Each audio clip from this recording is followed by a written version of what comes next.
I couldn't remain silent any longer in the face of all of these anti-men feminists videos.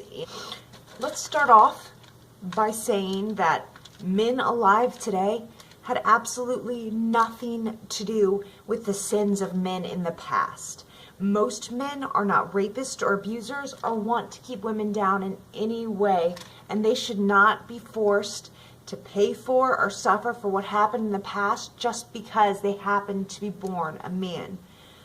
Men cannot go back and change the past any more than women, so this idea that men deserve to come in second to women or men deserve to be discriminated against is a completely ridiculous and harmful notion, and sounds a lot like sexism to me.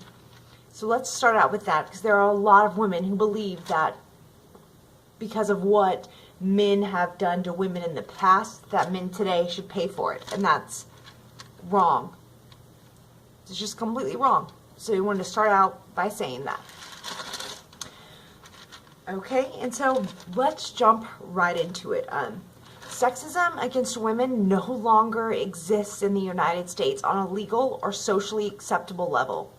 No, not at all. No one can point to a single law that discriminates against women in any way in the United States today.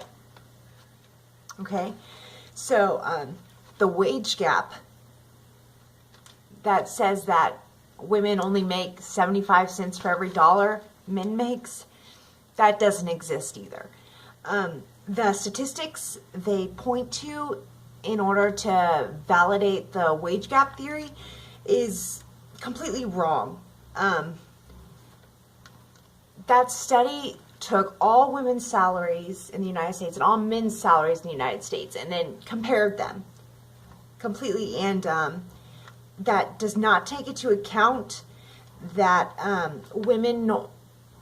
a lot of women take lower paying but more emotionally rewarding jobs like teaching or childcare or social work, and those type of jobs just pay less, but women choose to be in those jobs. So that study doesn't account for that.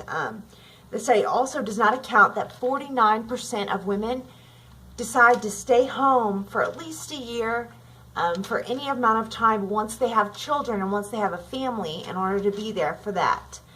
So they don't work for this amount of time, for X amount of time, and then when their kids are grown, they re-enter the workforce, but then they're starting